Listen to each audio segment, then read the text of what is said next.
جب انسان جہالت میں ہوتا ہے، لا علمی کے دور میں ہوتا ہے، تو وہ مردوں کی طرح ہوتا ہے. اصل زندگی دل کی زندگی، اور دل کی زندگی کے لیے کیا ضروری ہے؟ قرآن کا مطالعہ. اللہ سبحانہ وتعالی نے آپ پر انعام کیا، آپ پر اپنی رحمت فرمائی اور آپ کو قرآن کا نور عطا کر دیا. قرآن نے زندگی عطا کی. یا ایھا الذین آمنوا استجیبوا للہ وللرسول اذا دعاکم لما یحییکم. قرآن مجید کی آیت کا مفہوم یہ ہے کہ اے لوگوں جو ایمان لائے ہو، اللہ سبحانہ وتعالیٰ کے اس حکم کے اوپر لبیک کہو جو تمہیں زندگی عطا کرتا ہے. لما یحییکم. تو حقیقت یہ ہے کہ قرآن ہمیں زندگی عطا کرتا ہے، جینے کا ڈھنگ سکھاتا ہے، حق و باطل کے درمیان فرق بتاتا ہے، کس موقع پر کیا کرنا چاہیے، کیا بولنا چاہیے، کیا نہیں بولنا چاہیے. ان سب چیزوں کے بارے میں رہنمائی عطا کرتا ہے، ایک نئی نظر عطا کرتا ہے، ایک نئی سوچ عطا کرتا ہے. اور یہ کوئی معمولی بات نہیں ہے. تو اس لیے القرآن حیاتی کہیے، نور فی الظلمات، یہ ایک روشنی ہے. کریے ترجمہ. کس چیز کے اندھیرے؟ جہالت کے اندھیرے، غم کے اندھیرے، خوف کے اندھیرے، مستقبل کے بارے میں جو اندیشے ہیں ان کے اندھیرے کہ کل ہمارے ساتھ کیا ہوگا.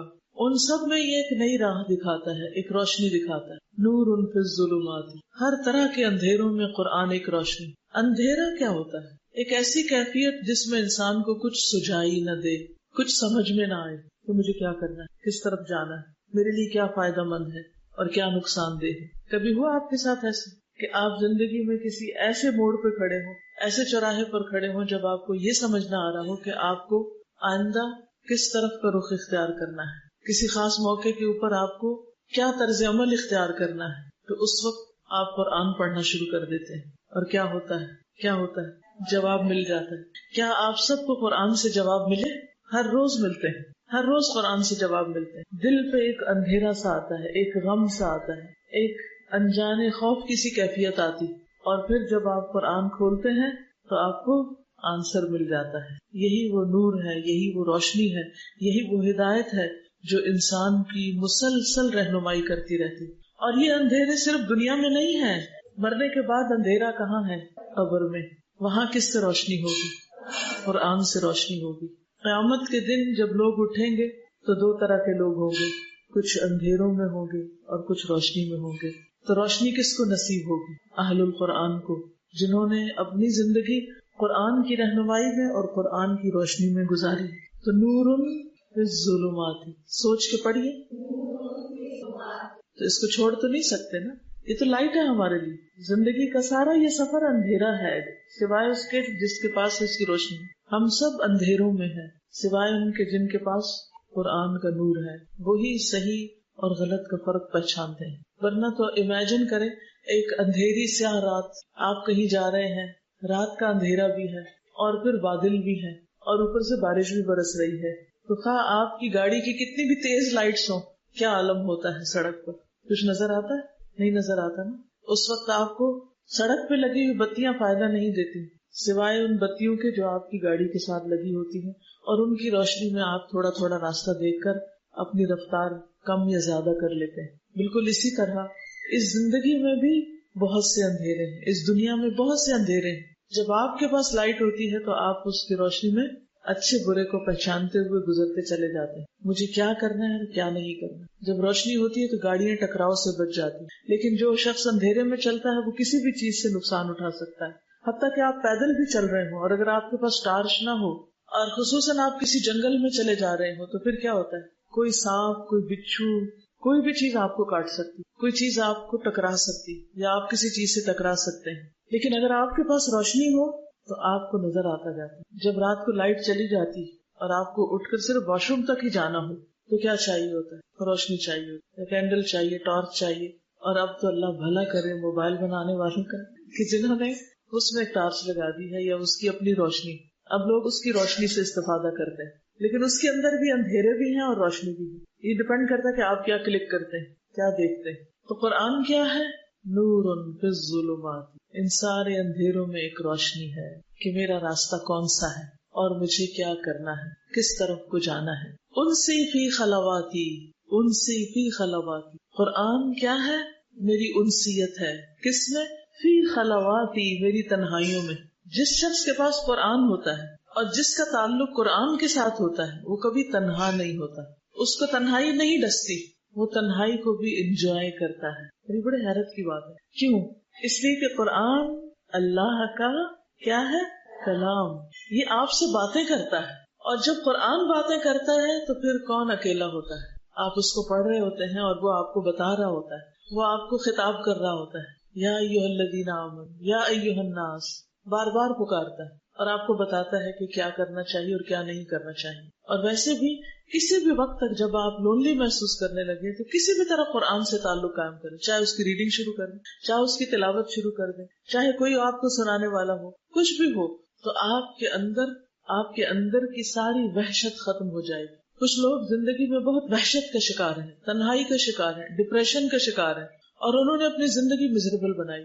کل ہم جب کراچی آ رہے تھے تو ہم دو خواتین کے ساتھ ایک تیسری خاتون بیٹھی ہوئی، تو ان سے جب گفتگو ہوئی تو انہوں نے اپنے گھر کے کچھ حالات بتائے اور اپنی ایک بہن کا واقعہ بتایا کہ جن کی بہت ینگ ایج میں شادی ہوئی تو ان کے شوہر اچانک انتقال کر گئے، ابھی کوئی بچے وغیرہ بھی نہیں تھے، تو بہت بڑا صدمہ تھا، بہت بڑا حادثہ تھا۔ بہرحال ماں باپ کے گھر واپس آ گئی۔ اس کے بعد کچھ سال کے بعد ماں باپ نے پھر سمجھایا بجھایا اور ایک ڈاکٹر کے ساتھ ان کی شادی کر دی۔ اتفاق یہ ہوا کہ کچھ سال کے بعد ان کی بھی اچانک ڈیتھ ہو گئی۔ دوسری دفعہ اسی قسم کا پھر حادثہ ہو۔ اب ایسے شخص کی حالت کیا ہو سکتی، کیا کیفیت ہو سکتی؟ غم کی، دکھ کی، پریشانی کی، کہ وہ ہر ایک سے الوف ہو گئی، دنیا کی کسی بھی چیز میں ان کا دل نہیں لگتا، سب رشتوں سے بیزار ہو گئی، کسی چیز سے محبت نہیں کرنا چاہیے، زندگی میں کوئی ہوپ نہیں، رونق نہیں، کوئی روشنی نہیں، کوئی انسیت نہیں۔ حل کس میں ہے؟ قرآن میں۔ قرآن ہیل کرتا ہے، وہ شفا ہے۔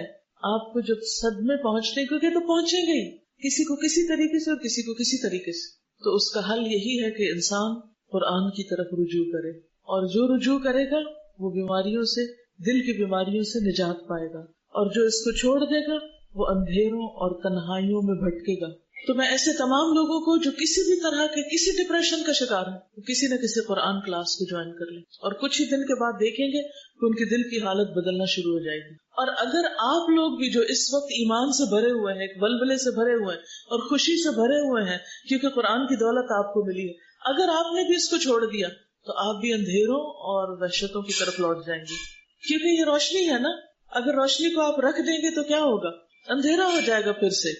یہ ایسا نہیں کہ ایک دفعہ آپ نے قرآن پڑھ لیا تو پھر ہمیشہ کے لیے بس کافی ہو گیا۔ یہ تو دل کی غذا ہے، روح کی غذا ہے، جسے روز انسان کو لیے رکھنا پڑتا ہے۔ یہ تو ہر ایک کی ضرورت ہے، ہر وقت کی ضرورت ہے۔ اس لیے انسی فی خلواتی، جو شخص اس پریشانی کا شکار ہے کہ مجھے کوئی پوچھتا نہیں، میرا دنیا میں کوئی نہیں، میں تنہا ہوں، میرا کوئی ساتھی نہیں، میرا کوئی دوست نہیں، سب نے مجھے چھوڑ دیا ہے، اسے کیا کرنا چاہیے؟ قرآن کو تھام لینا چاہیے، اور قرآن کی وجہ سے آپ کو ایسے ایسے مخلص دوست اور ساتھی اور ایسے پیارے لوگ ملیں گے کہ آپ کی ساری تنہائیاں دور ہو جائیں۔ یعنی خود قرآن بھی آپ کی تنہائی میں آپ کا دوست ہے، لیکن قرآن کی محبت کی وجہ سے ایسے لوگ آپ کے بہترین دوست ہوں گے جن کو آپ قرآن کی وجہ سے دوست بنائیں گے، کیونکہ آپ جن لوگوں میں بیٹھتے ہیں ان کے اندر کی کیفیات کو بھی جذب کر رہے ہوتے ہیں۔ آپ کو کلاس کے اندر کیوں مزہ آ رہا ہوتا ہے؟ کیونکہ سب انجوائے کر رہے ہوتے ہیں، تو جب سب انجوائے کر رہے ہوتے ہیں تو آپ بھی انجوائے کرنے لگتے ہیں، کیونکہ سب کی وائبز ایک جیسی ایک دوسرے کو آ رہی ہوتی، تو ایک پورا ماحول ہوتا ہے۔ یہی قرآن اگر ہم اکیلے بیٹھ کے پڑھیں تو یہ کیفیت نہیں ہوتی جو ایک مجلس کے اندر ہوتی۔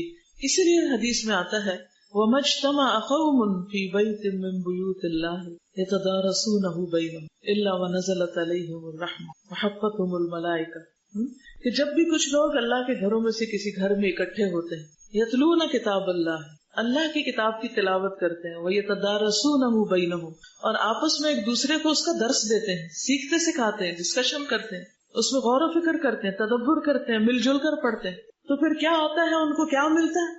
نزلت علیہم الرحمۃ، ان پر رحمت نازل ہوتی، ان پر سکینت طاری ہوتی، فرشتے ان کو گھیر لیتے ہیں، اکٹھے ہو کر ان کو آسمان دنیا تک چھا جاتے ہیں اور ان کو اپنے پروں کے سائے تلے سمیٹ لیتے ہیں، اور پھر جب یہ مجلس ختم ہوتی ہے تو اللہ سبحانہ وتعالیٰ کے پاس جاتے ہیں، اور پھر اس حدیث کے آخر میں آتا ہے کہ جس شخص کا عمل سست ہوا اس کا حسب نسب اور اس کا خاندان اس کو آگے نہیں بڑھا سکتا، یعنی پھر وہ ساتھ ساتھ عمل کرنے والے بھی ہوتے ہیں۔ اور وہ حدیث تو آپ نے سنی رکھی ہوگی کہ جس میں آتا ہے کہ تم میں سے کیا کوئی شخص چاہتا ہے کہ ہر روز صبح بطحان اور عقیق جائے اور 2 موٹی تازی اونٹنیاں بغیر کسی قطع رحمی اور ظلم کے لے آئے.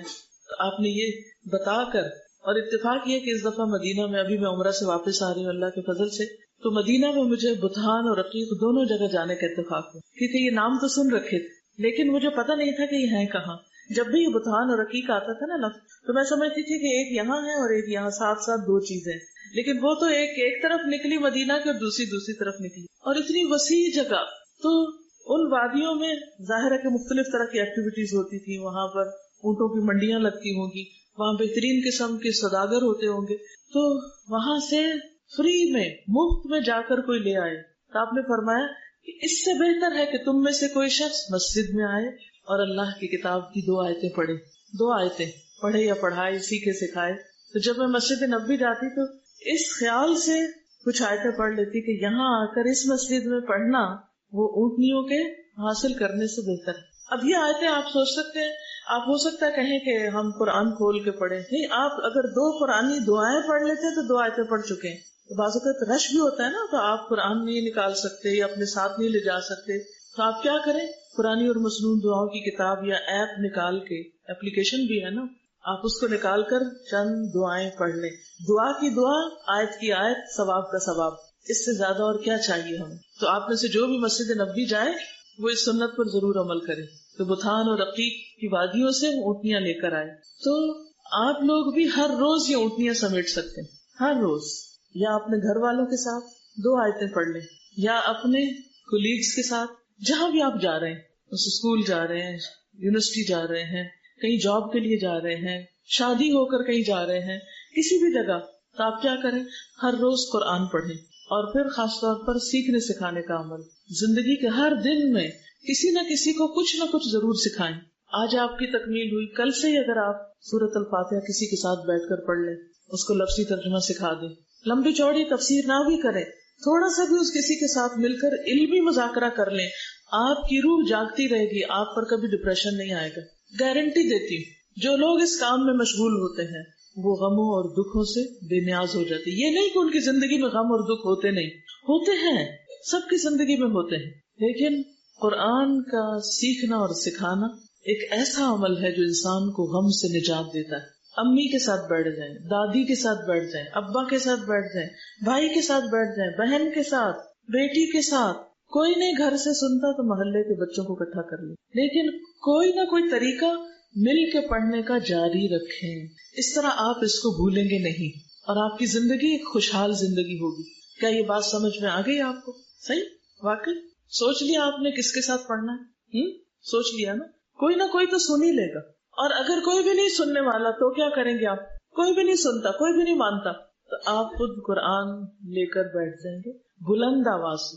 دل میں نہیں، بلند آواز سے کچھ آیتیں پڑھیں گے اور اس کا ترجمہ بھی پڑھیں گے. اگر آپ اس کی ریویژن کرتے رہے تو آپ کو یہ بھولے گا نہیں، ورنہ تو قیامت کے دن کیا ہوگا؟ وقال الرسول یا رب ان قوم اتخذوا هذا القرآن مہجورا. رسول کہیں گے کہ اے میرے رب، میری قوم نے اس قرآن کو چھوڑ دیا تھا. کیا آپ یہ چاہتے ہیں کہ قیامت کے دن رسول اللہ صلی اللہ علیہ وسلم آپ کے بارے میں یہ فرمائیں کہ آپ نے قرآن کو چھوڑ دیا تھا؟ آپ کے ماں باپ نے آپ کو پڑھنے کے لیے بھیجا، آپ کے ٹیچرز نے آپ کو پڑھایا، آپ کے ساتھ دن رات محنت کی، آپ کے سبق سنے، آپ کے پیپر چیک کیے، آپ کے ریزلٹ تیار کیے، آپ کے سرٹیفکیٹس بنائے، آپ کے لیے جگہ تیار کی، آپ کے لیے سارے انتظامات کیے، اور آپ یہ سارا خزانہ لینے کے بعد اس کو بھول جائیں؟ کیا خیال ہے؟ کیا احسان کا بدلہ ایسے ہی دیتے ہیں؟ ان سب کا احسان ہے نا ہم پر، تو اس کا بدلہ کیا ہے کہ ہم ان کے لیے صدقہ جاریہ بنے. اور صدقہ جاریہ صرف پڑھ کے نہیں بنا جا سکتا جب تک کہ اس کو آگے نہ چلایا جائے، اس کو پڑھتے رہیں. شادی کے دن بھی پڑھیں، گھر میں کوئی فوتگی ہو جائے اس دن بھی پڑھیں، کہیں سفر پہ جا رہے ہیں اس دن بھی پڑھیں، پڑھنا نہ چھوڑیں.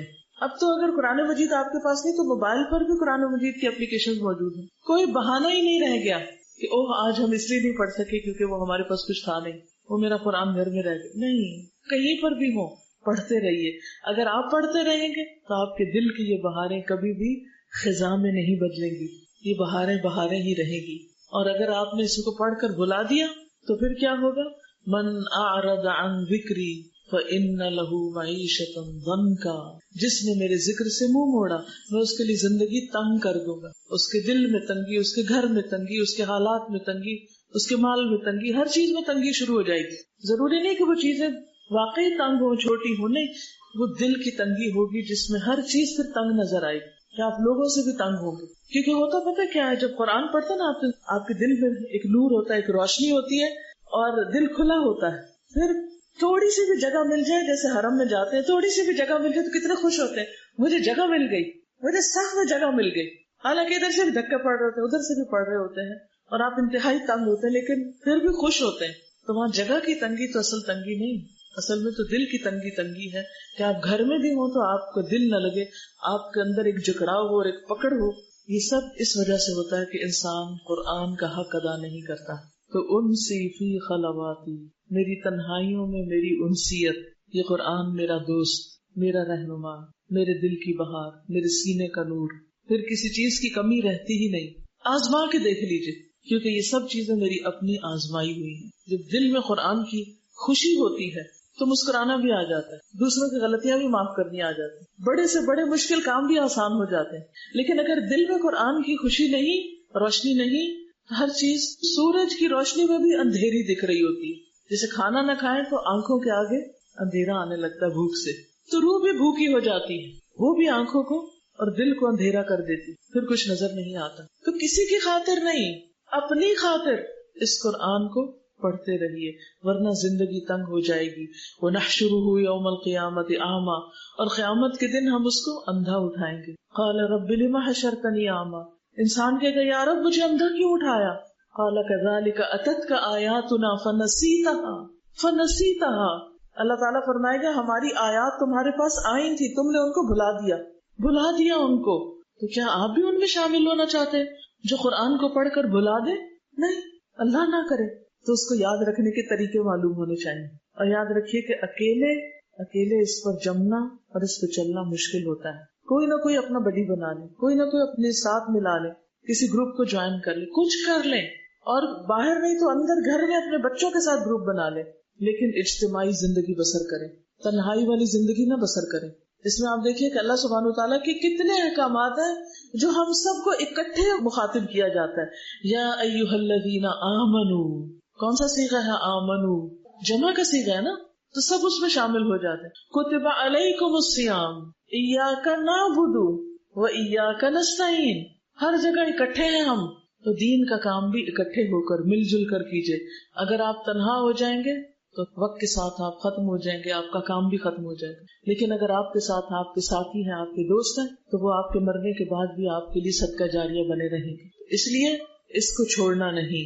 نور فی الظلمات انسی فی خلواتی یا سعدی وہنائی. یا سعدی، اے میری خوش نصیبی. یہ خوش نصیبی کس چیز سے ہے؟ قرآن سے. حدیث میں آتا ہے ان اللہ لیرفع بہذا الکتاب اقواما وَيَدَعُ بِهِ آخَرِينَ، اللہ اس کتاب کے ذریعے کچھ قوموں کو، کچھ لوگوں کو بلندی عطا کرتا ہے. آپ کی عزت، آپ کی بلندی، آپ کا ذکر خیر آسمانوں میں کس وجہ سے؟ اس کتاب کی وجہ سے. وَيَدَعُ بِهِ آخَرِينَ، اور اسی کی وجہ سے کچھ کو ذلیل کر دیتا ہے، نیچے گرا دیتا ہے. جو اس کو پکڑنے کے بعد چھوڑ دیتے ہیں ان کے لیے پھر ذلت اور رسوائی ہوتی ہے، وہ عزت کے مقام سے گر جاتے ہیں. اس لیے یا سعدی وہنائی، اے میری خوش نصیبی اور اے میری خوشحالی. ہنا، عمدہ زندگی، خوشحال زندگی، یعنی اس قرآن کی وجہ سے میری زندگی میں خوبصورتی ہے، خوشحالی ہے، امن اور سکون ہے. کیونکہ اللہ کا وعدہ ہے کہ جو ایمان لائیں گے اور عمل صالح کریں گے فَلَنُحْيِيَنَّهُ حَيَاةً طَيِّبَةً، ہم اس کو عمدہ زندگی بسر کروائیں گے. یعنی دنیا میں بھی اس کے لیے بہت سی انجوائمنٹ ہوگی، دنیا میں بھی بہت سی رحمتیں ہوں گی. القرآن حیاتی، قرآن میری زندگی ہے. اس کے بغیر تو زندہ رہنے کا تصور بھی نہیں کیا جا سکتا، سوچا بھی نہیں جا سکتا. اس کے بغیر تو زندگی نہیں. سوچئے کہ آپ کے دل کے ساتھ ایسا ہے، کیا ایسا عزم اور ارادہ ہے آپ کے اندر کہ یہی میری زندگی ہے، یہی میرا سب کچھ ہے، اور اس سے بڑھ کر بھی بہترین کوئی چیز ہے تو مجھے بتا دیجیے. اس سے اچھا کیا ہے دنیا میں؟ بتائیے مجھے. کوئی عہدہ، کوئی حکومت، کوئی منصب، کوئی مال و دولت، کوئی شہرت، کوئی چیز، کچھ بھی نہیں. هو خیر مما یجمعون، یہ بہتر ہے ہر اس چیز سے جسے لوگ جمع کر رہے ہیں، اکٹھا کر رہے ہیں. مال و دولت، زیورات اور پیسوں کے ڈھیر، اور سواریاں اور گھر اور کپڑے اور لباس اور ڈیزائنرز کے بیگ اور جوتے، ان سب چیزوں سے بہتر ہے یہ قرآن. اس کو نہیں چھوڑنا، اس کا پڑھنا نہیں چھوڑنا، اس کا سمجھنا نہیں چھوڑنا، اس کا پڑھانا نہیں چھوڑنا، اس کو آگے پھیلانا نہیں چھوڑنا، کیونکہ یہی ذریعہ نجات ہے. پڑھیے اس شعر کو دوبارہ کہیے. القرآن حیاتی نور ملأ القلب. نور ایسا نور ہے، ملأ جس نے بھر دیا، القلب دل کو. آپ کو یہ فلفلمنٹ محسوس ہوتی کہ کچھ چیز ہے جو بھر گئی اندر، دل بھر گیا، یعنی ایک سینس آف اچیومنٹ ہے کہ کچھ حاصل کیا ہے. یہ نور دل میں بھر گیا. ففاض تو وہ چھلک پڑا. بحب کتاب اللہ، اللہ کی کتاب کی محبت سے. قرآن پڑھنے سے جو روشنی ملی وہ دل میں ایسی سمائی کہ دل اللہ کی کتاب یعنی اس قرآن کی محبت سے بھر گیا ہے اور چھلک پڑا ہے. کسی بھی چیز کی محبت جب حد سے زیادہ ہو جاتی ہے تو پھر کیا ہوتی ہے؟ وہ ظاہر ہونے لگتی ہے. کہتے ہیں نا عشق اور مشق چھپائے نہیں چھپتے، کیونکہ انسان چھپا ہی نہیں سکتا. جو دل میں بھر جاتی ہے نا چیز، وہ زبان پہ لائے بغیر رہ ہی نہیں سکتا. آپ بے بس ہو جاتے ہیں، آپ کو چین ہی نہیں آتا جب تک اس کا تذکرہ نہ کریں، اس کی بات نہ کریں، اس کا ذکر خیر نہ کریں. کوئی بھی چیز جس سے آپ کو محبت ہے اس کے بارے میں سوچیے. آپ کیا کرتے؟ ہر وقت دل میں اس کا خیال، اور پھر ہر وقت زبان پہ اس کی باتیں. تو جن لوگوں کو قرآن کی دولت نصیب ہو جاتی، پھر ہر وقت ان کے دل میں کیا آتا ہے؟ کبھی کوئی آیت، کبھی کوئی آیت. آپ کے ساتھ ہوتا ہے؟ اتنا خوبصورت ہے یہ ایکسپیرینس کہ آپ چل رہے ہوتے ہیں اور کوئی چیز دیکھتے ہیں، فوراً قرآن کی آیت دل میں آ جاتی ہے. آپ کو کوئی پریشان کرتا ہے، آپ اس کی بات سنتے ہیں اور فوراً قرآن کی کوئی آیت آپ کی زبان پہ آ جاتی. ہر وقت فلیش بیک کرتی رہتی. کوئی موقع ایسا نہیں ہوتا کہ جس وقت قرآن کی کوئی آیت یاد نہ آئے. یہ علامت ہوتی ہے، یہ نشانی ہوتی ہے کہ واقعی آپ قرآن سے محبت کرتے ہیں. اور اگر یہ کیفیت نہیں ہوئی ابھی تک بھی آپ کی، تو اس کا مطلب یہ ہے کہ آپ نے قرآن کو ابھی دل میں نہیں اتارا. ابھی وہ صرف حلق تک رہا ہے. تجوید سیکھی ہے بس، ابھی آپ نے سمجھا نہیں کہ جب تک وہ حلق تک رہتا ہے صرف مخارج ہی اچھے ہوتے ہیں اور وہ ایمان دل میں نہیں اترتا، اور دل سے پھر آپ کی زبان پہ نہیں آتا، آپ کی نگاہوں کی چمک نہیں بنتا، آپ کے چہرے اور آپ کی زندگی کا نور نہیں بنتا، تو گویا قرآن ابھی آپ کی زندگی میں آیا نہیں. ابھی آپ کو اور وقت لگانا چاہیے، کیونکہ جب قرآن دل میں آ جاتا ہے نا تو پھر نہ مال و دولت اچھا لگتا ہے اور نہ اولاد اس درجے میں اچھی لگتی، اور نہ ہی زندگی میں کوئی اور چیز اتنی پسند آتی ہے انسان کو. کیونکہ انسان کو پتا ہے کہ قیامت کے دن یوم لا ينفع مال ولا بنون الا من اتى الله بقلب سلیم. پھر قرآن قلب سلیم عطا کرتا ہے، اور ہر چیز سے زیادہ انسان کو اسی چیز کی محبت ہو جاتی ہے، اور ہر چیز کو پیچھے چھوڑ کر انسان اس کے ساتھ اپنا تعلق قائم رکھتا ہے، چاہے پڑھنے پڑھانے کا ہو، چاہے اس پر عمل کرنے کا ہو، یا کسی کی رہنمائی کرنے کا ہو اس کے ساتھ، یا اس کی کسی بھی طرح خدمت کرنے کا. پھر انسان کے اندر ایک آگ بھڑک اٹھتی ہے کہ میں اس قرآن کو دنیا کے ہر شخص تک پہنچا دوں، ہر زبان میں پہنچا دوں، ہر طریقے سے پہنچا دوں. پھر پکار اٹھتی ہے قرآن فار آل. یہ اس تڑپ کے بغیر نہیں آتا کہ قرآن فار آل، کیونکہ نور ملأ القلب، اس نور نے دل کو بھرا. ففاض بحب کتاب اللہ، تو اللہ کی کتاب کی محبت سے بہہ گیا، بہہ پڑا، چھلک پڑا، ہر طرف اس کا پیغام عام ہونے لگا. کیا آپ نہیں چاہتے کہ ایسی محبت آپ کو نصیب ہو کہ آپ کے ذریعے قرآن ہر طرف پھیلے، آپ اس کو بندے بندے تک پہنچانے کا ذریعہ بن جائیں؟ کیونکہ جس کا اس کام میں جتنا حصہ ہوگا اس کا اجر و ثواب بھی اتنا ہی زیادہ ہوگا، اس کی روشنی بھی اتنی ہی زیادہ ہوگی. یہ کسی پر احسان نہیں، یہ مجھ پر احسان نہیں، ماں باپ پر احسان نہیں، یہ کسی اور پر نہیں. اور اس کے ساتھ ساتھ اگر آپ اس کو زبانی بھی یاد کر لیں تو قیامت کے دن آپ کو وہ نور ملے گا، وہ تاج ملے گا. نہ صرف یہ کہ آپ کو، آپ کے والدین کو بھی ملے گا. تو سوچ لیجئے آپ نے اپنا مستقبل کیا بنانا ہے. وہ اللہ سبحانہ تعالیٰ کی طرف سے ملنے والے ریوارڈ اور ترقیاں اور بلندیاں چاہیے، یا دنیا کی حقیر چیزیں جو دوسرے دن ختم ہو جانی، جو ساری پیچھے چھوڑ کے جانی، ایک بھی ساتھ نہیں جانی؟ کیا چاہیے؟ اگر واقعی آخرت کی کامیابی چاہیے تو پھر اس کے لیے کوشش کرنی ہوگی. من اراد الآخرۃ وسعى لها سعيها وهو مؤمن فاولئک کان سعیهم مشکورا. من اراد الآخرہ، جس نے آخرت کا ارادہ کیا، وسعى لها سعيها، اور اس کے لیے کوشش بھی کی، انتھک کوشش. اگر 1,00,000 لوگوں تک آپ نے قرآن پہنچا دیا تو آپ نے مجھے 1,00,000 اور کو اس سال میں پہنچانا. چین سے بیٹھنا نہیں، یہ نہیں کہنا ہاں بہت اب پھیل گیا، اب تو طرح طرح کے لوگ پڑھنے لگے اور کافی ہو گئے. نہیں، اور اس بات کی بھی فکر کرنی ہے کہ جو پڑھ چکے وہ عمل بھی کر رہے ہیں یا نہیں، وہ کسی اور چیز کی طرف تو نہیں ڈسٹریکٹ ہو رہے. تو نور ملأ القلب ففاض بحب کتاب اللہ اشرق دربی بالقرآن، اشرق چمک اٹھا، دربی میرا راستہ، بالقرآن قرآن کے ساتھ، یعنی میری زندگی کا یہ راستہ صراط مستقیم قرآن کی وجہ سے روشن ہو گیا ہے، مجھے اپنی زندگی کا مقصد مل گیا ہے، مجھے اپنا گول نظر آنے لگا ہے کہ کہاں تک پہنچنا ہے، کیا اچیو کرنا ہے، مجھے اپنی منزل نظر آنے لگی ہے کہ اب مجھے اپنی زندگی کو کس طرح استعمال کرنا ہے، کس کام میں لگانا ہے، مجھے پتا چل گیا کیا کرنا ہے اور کیا نہیں کرنا، مجھے راستے کے نشان نظر آنے لگ گئے ہیں۔ فشکرن یا ربا، تو شکر ہے اے میرے رب، شکرن یا ربا، شکر ہے اے رب، اے رب تیرا بہت ہی شکر کہ تو نے مجھے قرآن کے ذریعے منزل دی، روشنی دی۔ کیا آپ کے ساتھ بھی یہ ہوا کہ قرآن پڑھ کر آپ کو پتا چل گیا کہ آپ کو اس زندگی سے کیا کمانا ہے، کیا کمانا ہے؟ آخرت کمانی، اور آخرت میں کیا حاصل کرنا ہے؟ جنت، اور جنت میں سب سے بڑی نعمت کیا ہے؟ اللہ کی رضا، اور اگر اللہ کی رضا حاصل ہو گئی تو کیا دیکھنے کو ملے گا؟ اللہ کا چہرہ، وہ ہے ہماری منزل۔ کہاں اللہ کا چہرہ اور کہاں بندوں کے چہرے؟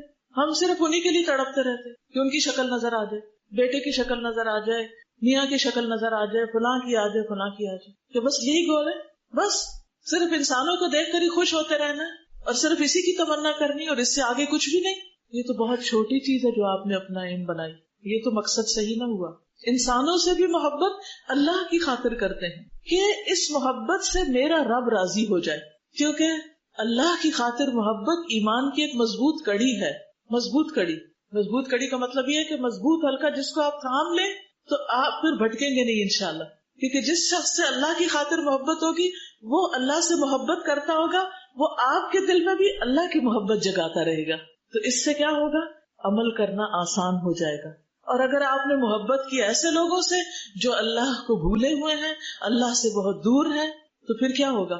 وہ آپ کو بھی بھلوا دیں گے، آپ کو بھی دور کر دیں گے، پھر آپ دنیا میں لگ جائیں گے، اور جس لمحے آپ دنیا میں لگے گویا آپ نے اپنی منزل کھو دی، آپ کا راستہ گم ہو گیا۔ تو اشرق دربی بالقرآن فشکرن یا ربا، فشکرن یا ربا، اور میرے عظیم رب تیرا بہت ہی شکر۔ یمحو عتم اللیل، یمحو عتم اللیل المظلم یروی ظمأ الروح یجعلنا من اہل اللہ یطیب بہ المجروح۔ یمحو، یہ مٹا دیتا ہے، کون؟ قرآن۔ کیا؟ عتم اللیل، رات کا اندھیرا، یہ راتوں کے اندھیرے کو مٹا دیتا ہے، یعنی ایسے لوگوں کی راتیں روشن ہو جاتی ہیں، وہ راتوں کو بھی اٹھ کر پھر قرآن پڑھنے لگتے ہیں۔ المظلم، جو اندھیری ہے، اندھیری راتوں کے اندھیرے کو ختم کر دیتا ہے، اندھیری رات کی تاریکی کو مٹا دیتا ہے۔ یروی ظمأ الروح، اور روح کی پیاس کو سیراب کر دیتا ہے، روح کی پیاس کو سیراب کر دیتا ہے۔ جب روح پیاسی ہوتی ہے تو پھر انسان کی کیفیت کیا ہوتی ہے، کوئی بتائے گا؟ قرآن جب تک نہیں تھا زندگی میں تو زندگی کیسی پھیکی پھیکی تھی، کبھی میوزک سے دل بہلانے کی کوشش کر رہے ہیں، کبھی پارٹی سے، کبھی اس سے ملاقات کر، کبھی اس کو فون کر، کبھی بازار میں شاپنگ کر بلا ضرورت، کبھی کچھ کر کبھی کچھ کر، لیکن دل کی پیاس بجھتی ہی نہیں۔ ہاں جب قرآن آیا تو وہ پیاس بجھ گئی، اب ان چیزوں میں رغبت ہی نہیں رہی، اب وہ چیزیں بس زندگی کی ضرورت محسوس ہوتی ہیں، بس اس سے زیادہ کچھ بھی نہیں۔ کسی بھی ایک عام شخص سے پوچھیں کہ اگر آپ کو سعودی عرب جانے کا موقع ملے حج عمرے کے علاوہ، آپ کیا کریں گے؟ کیا کریں گے؟ شاپنگ۔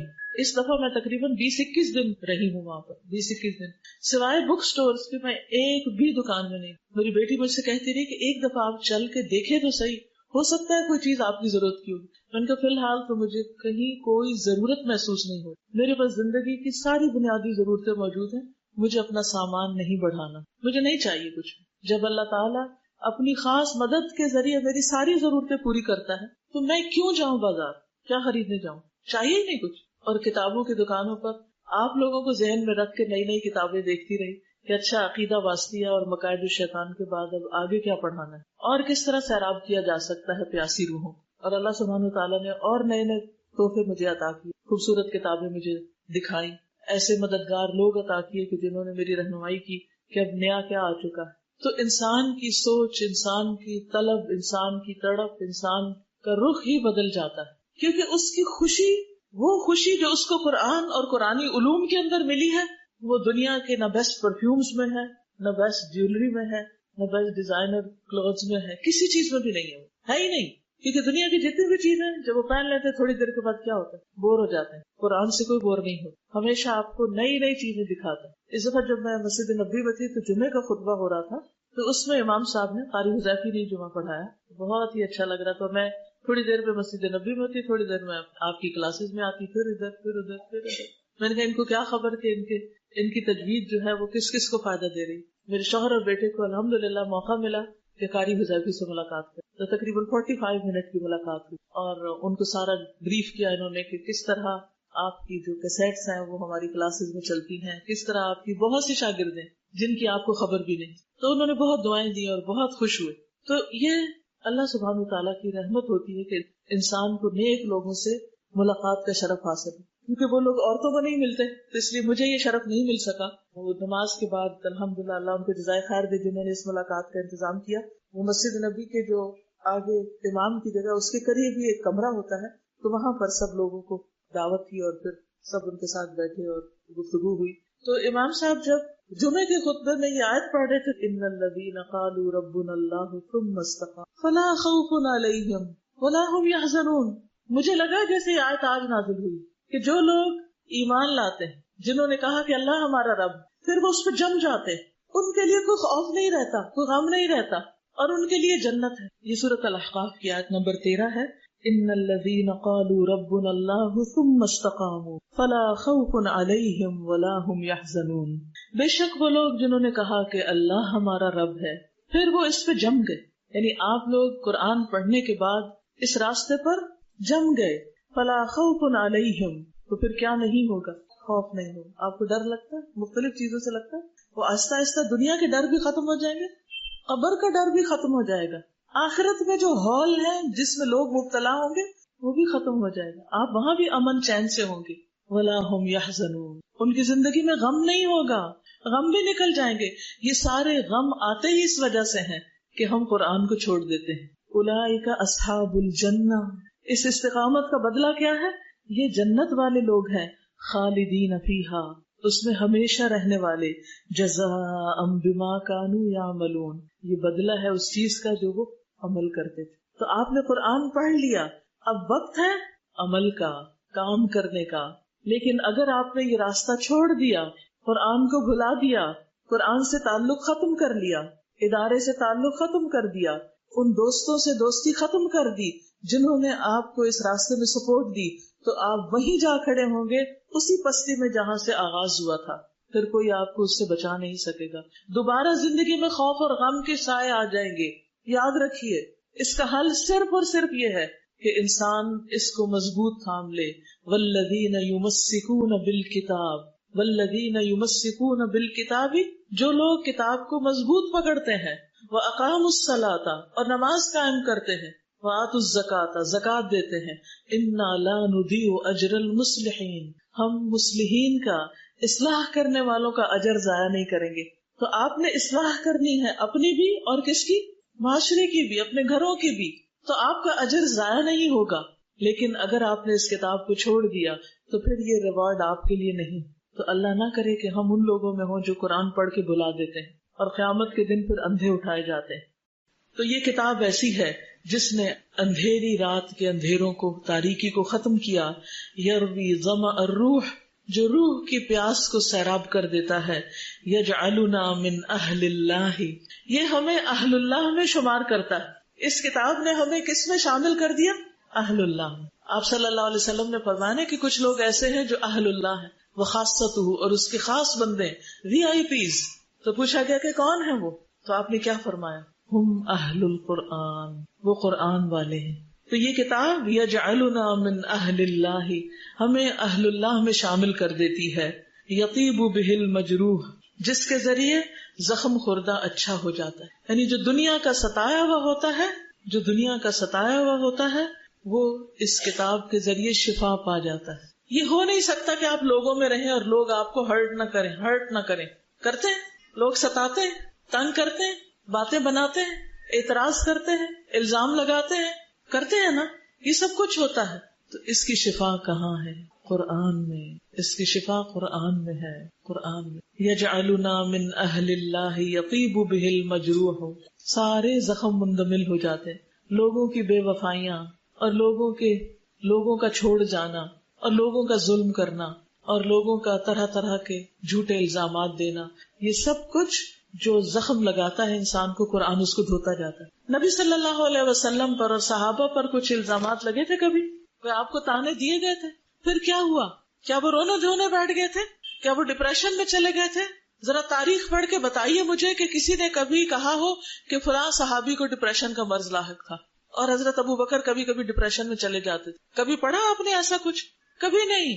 کیوں؟ اس لیے کہ یہ قرآن ان کو اتنا رلاتا تھا کہ دنیا کے لیے رونے کے آنسو باقی نہیں رہتے تھے. دنیا کی خاطر بچوں پر، مال پر، لوگوں کی باتوں پر رونے کے لیے پھر کچھ بچتا ہی نہیں تھا، کیونکہ آپ کو قرآن نے رلا دیا اور بہت رلا دیا. آپ آخرت کے غم میں رو دیے، اب آپ اور کس پہ روئیں گے؟ جس کو بڑے غم لاحق ہو جاتے ہیں وہ چھوٹے غموں کو بھول جاتا ہے، اس کو فکر ہی نہیں رہتی. ہوا نبراس حیاتی یرشدنا بہداہ، ہوا وہ کون؟ قرآن. نبراس چراغ ہے، حیاتی میری زندگی کا، یہ قرآن میری زندگی کا چراغ ہے.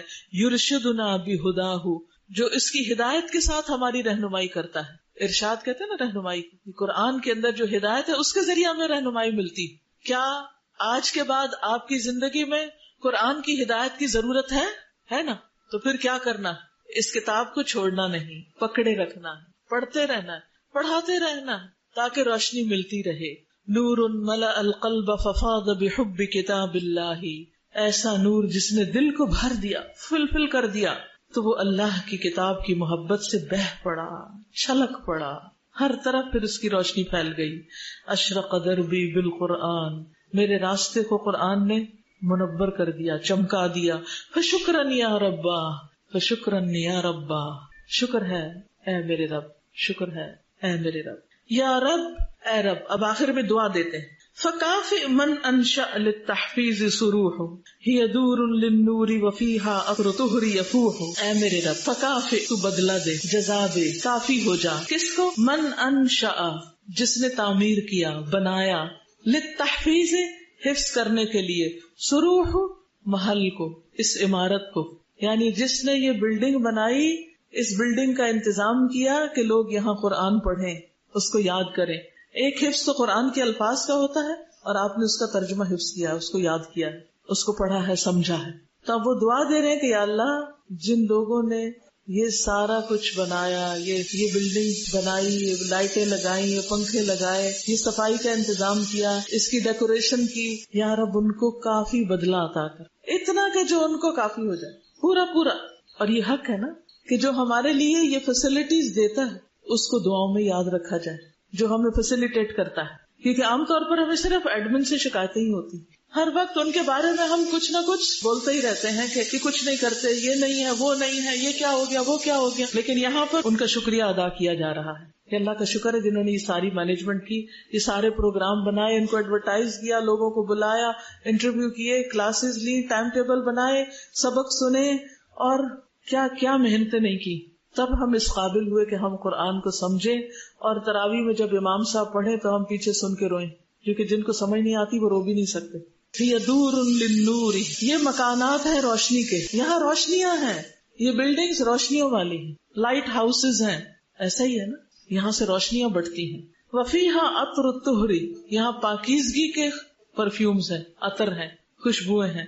یفوہ، جو ہر طرف پھیلتی ہیں، یعنی انسان میلا گندا آتا ہے اندر، قرآن ہمیں صاف کرتا ہے، خوشبو لگاتا ہے، اور پھر ہم باہر نکل کے پاکیزہ باتیں کرنے لگتے ہیں، غیبت چھوڑ دیتے ہیں، دوسروں کے اوپر جھوٹے الزام لگانا چھوڑ دیتے ہیں، اچھی باتیں کرنے لگتے ہیں. ہماری زندگی میں پاکیزگی آنے لگتی ہے، دل میں آنے لگتی ہے، زبان پہ آنے لگتی ہے، مسواک کی عادت ہو جاتی ہے، نگاہوں میں پاکیزگی آنے لگتی ہے، فحش تصویریں دیکھنا اور فحش موویز دیکھنا چھوٹ جاتا ہے، کانوں سے فحش باتیں اچھی نہیں لگتی، نیکی کے راستے پر انسان چلنے لگتا ہے.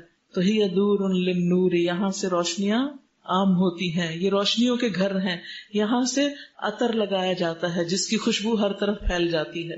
حیا، آ جاؤ آ جاؤ، یا من تاہن، جو بھی بھٹکے ہوئے ہو، سارے بھٹکنے والوں آ جاؤ، جو ادھر ادھر مارے پھر رہے، قرآن مجید میں آتا نا یتیہون فی الارض، وہ زمین میں مارے مارے بنی اسرائیل پھر رہے تھے، بھٹکے ہوئے تھے، وہ اپنی منزل تک جانا چاہتے تھے لیکن اللہ نے بطور سزا ان کی منزل گم کر دی، کیونکہ ان کو ایک ٹارگٹ ہدف دیا گیا تو انہوں نے اس کا انکار کیا، تو وہ سارا دن صحرا نوردی کرتے، شام کو وہیں پہنچ جاتے جہاں سے شروع ہوتے، ان کا سفر ختم ہی نہیں ہو رہا تھا۔ تو اسی طرح کچھ لوگ جو دنیا کی محبت میں ہیں سارا دن دنیا کے پیچھے بھاگتے رہتے ہیں، ان کی زندگی میں قرآن کی روشنی نہیں۔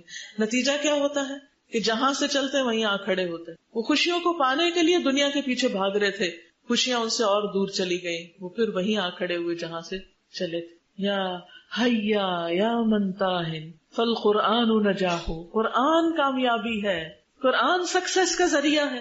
تم کس چیز سے کامیابیاں حاصل کر رہے؟ لوگ ہزاروں ڈالر دے کر کامیابی حاصل کرنے کے کورسز کرتے ہیں، پرسنل ڈیولپمنٹ کے کورسز ہوتے ہیں اور سکلز کو انہانس کرنے کے کورسز ہوتے ہیں، لیکن قرآن سے تعلق نہیں ہوتا۔ جو شخص حقیقی معنوں میں قرآن کو سمجھ کے پڑھتا ہے، غور و فکر کرتا ہے، وہ ان سب کورسز سے بڑا کورس کرتا ہے، یقینی طور پر اس کی زندگی میں ایک روشنی آ جاتی۔ اصل بات ہے ایمان کی، یقین کی، کہ ہاں واقعی اس قرآن میں ہر مسئلے کا حل موجود ہے، کیونکہ یہ رب العالمین کا کلام ہے۔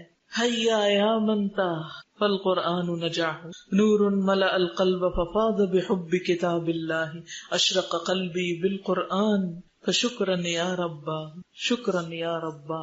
الیوم، آج، نکرمو، ہم اعزاز بخشیں گے، عزت دیں گے، حوصلہ افزائی کریں گے، کس کی؟ من حفظوا، جنہوں نے حفظ کیا، جنہوں نے قرآن پڑھا، آج ان کو عزت دینے کا دن ہے۔ یعنی میں یہاں آج کیوں آئی ہوں پتا ہے آپ کو شرف بخشنے کے لیے کہ آپ نے ایک بہت بڑا کام کیا، کچھ اچیو کیا ہے، اور انشاءاللہ جب آپ گھر جائیں گے تو گھر والے بھی آپ کو عزت دیں گے، ماں باپ بھی، کہ آج میری بیٹی نے قرآن ختم کیا۔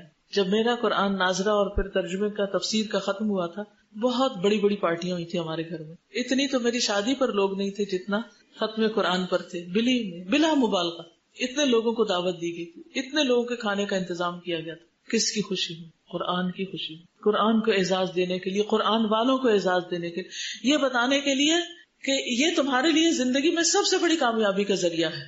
ایک والدین نے یہ کانفیڈینس دیا یہ پارٹیاں کر کے، کیونکہ جب ہم بچوں کو دنیا میں کچھ اچیو کرتے ہیں تو سب کچھ ہنگامہ کر رہے تھے، خاص طور پہ شادی، تو اس لیے لوگ سمجھتے سب سے بڑی کامیابی شادی ہو جانا ہے، اور جس کی شادی نہیں ہوئی اس نے تو کچھ کیا ہی نہیں زندگی میں۔ یہ کیوں؟ اس لیے کہ ہم نے شادی کو سب سے زیادہ امپورٹینس دے رکھی اور بچوں کے قرآن پڑھنے کو لیسٹ امپورٹینس دے رکھی۔ وہ ہو کہ نہ ہو، پڑھے کہ نہ، کوئی بات نہیں، شادی ہو جائے یہ بڑی اچیومنٹ ہے۔ ہماری پرائرٹیز ہے نا، تو جب تک ہم قرآن کو یہ عزت نہیں بخشیں گے، قرآن والوں کو یہ عزت نہیں بخشیں گے، اس وقت تک آگے نہیں بڑھ سکتے بچے، کیونکہ وہ بھی دیکھتے ہیں خاموشی سے کہ ہمارے والدین کس چیز کو زیادہ امپورٹینس دیتے ہیں، کس چیز پر زیادہ خوش ہوتے ہیں، کب زیادہ خوشی مناتے ہیں۔